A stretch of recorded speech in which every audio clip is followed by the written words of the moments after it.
Hi everyone, my name is Della Phillips. I'm also known as the Bicycle Lady. How you doing? I'm doing great. Well, what I've been working on with the last exercises is seeing edges and marking them. And using it basically on pictures that you can get from catalogs or the Sunday paper, especially the magazine section. Where I'm from in South Florida, it's known as the Weekender. Or you can print pictures out such as this from the internet, like from Unsplash or Pixabay, which is a royalty-free sites. Now you saw this the last time when I was introducing doing seeing edges and marking them out exercise. And I went ahead and marked out the edges as I saw them, including the shadows, which I thought I did really good. And what confuses matters oftentimes is that you not only have the different tonal values, but you also have the color, or also known as hue. And what I proposed at that time is if you're using printouts from computer pictures, that possibly it would be good to see it in black and white. That way you don't have the hue getting in the way or confusing you, which I did. I don't know if you can see because the lines are quite light, but there was a difference that I missed. When I was looking at this after the fact, I could see that.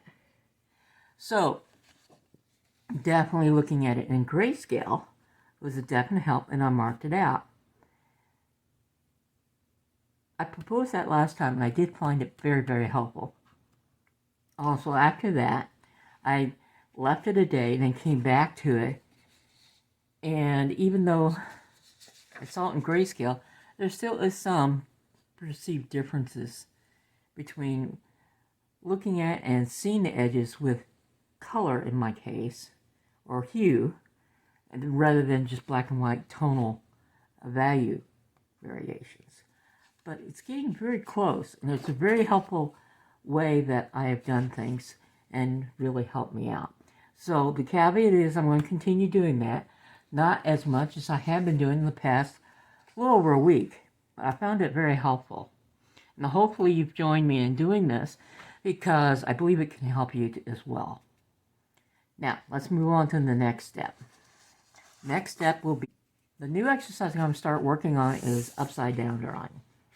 Now, you may recognize this as a Picasso drawing that's ended up in several art books. It first was very popularized to use as an upside down drawing in drawing on the right side of the brain. Now, the author, the artist, really didn't invent drawing the upside down. As far as I remember, it was actually being done in various art schools, and select people, knew about it because it's been done for years and years and years. What drawing on the right side of the brain did explained how this worked, so that your mind would get past seeing, okay, this is a face, this is hands, this is a chair, and then your mind interferes with it. Instead, by having it upside down, it changes that context. So you'll look at, okay, this line has a slight curve in it, it's almost this length, and then this length, and so forth. I still sometimes have some issues, especially where I can see, okay, even upside down, that's a face, and that may interfere with things. So I cover it up. I just show whatever area I'm working on at that time. And that helps because it really does turning into, okay, there's a line here, this with an angled line there. And then as you slowly work, you just uncover other areas, and then you'll have a finished upside down drawing. Now, it's not going to be absolute perfect. I wouldn't expect that, nor do I get that. But it's a great exercise as I'm feeling a shift, as I said, in the right side of the brain, and really getting into the drawing. Now, I downloaded and printed these from a free website you can get off the internet. various drawings that you can use to practice upside down drawings. One of the others I downloaded and printed was this of the horse. It's not as complex as the prior drawing of the man in the chair, but it's still a good drawing to use for practice. Now, some people would be intimidated by that, the complexity, but as you work through just looking at the lines, you'll start seeing that it doesn't matter. It's just one chunk at a time. This is kind of neat, and it makes for a good medium complex picture. I also went with a very simplistic picture.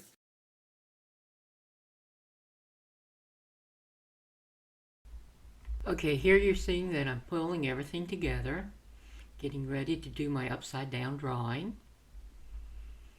Getting everything situated. Now I'm taking a plain sheet of paper and covering up part of the drawing, which helps me to concentrate only on the line and the quality of the line, the length of the line, the angle of the line, rather than naming things. I find that covering up the other parts that I don't need or need to be looking at actually helps me to focus on the properties of the line and the quality of the line. So right now you saw where I just kind of gauged out approximately how wide I want the head to be.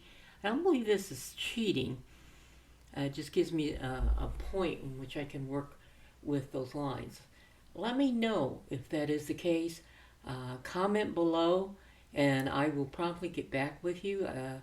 If you think it would be more helpful that I didn't do that, or maybe I should do more of it, again, let me know and I will promptly respond to all comments, okay? So here I am doing that part of the drawing. Basically, it's called the head. Now I'm working on the side.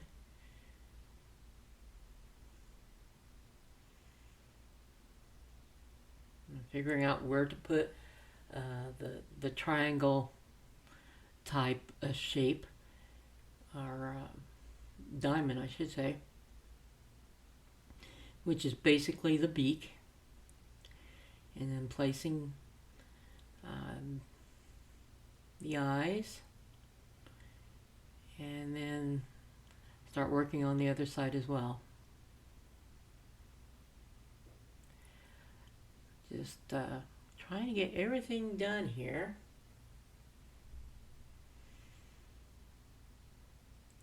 So right now I'm down to the point where I can look at the rest of the picture so I can get it drawn in.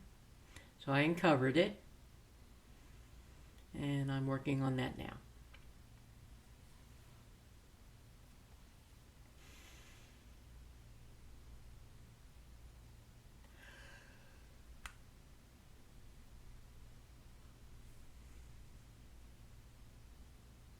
Now starting on the other side.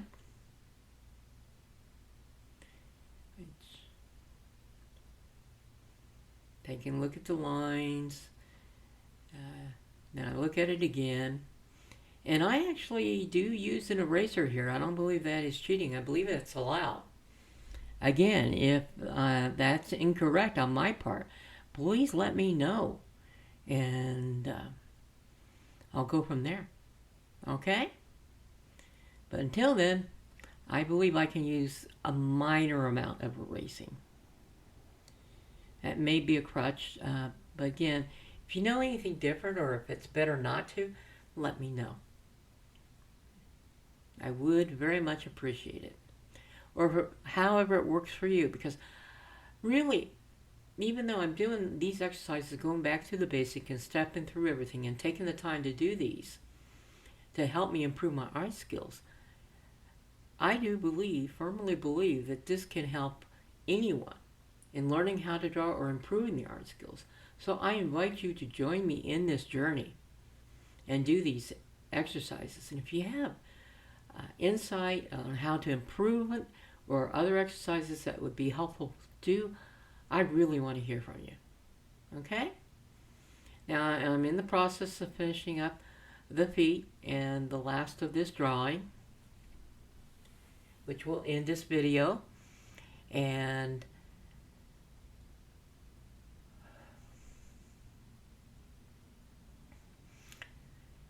just so you know, I do appreciate that you've chosen to watch this video.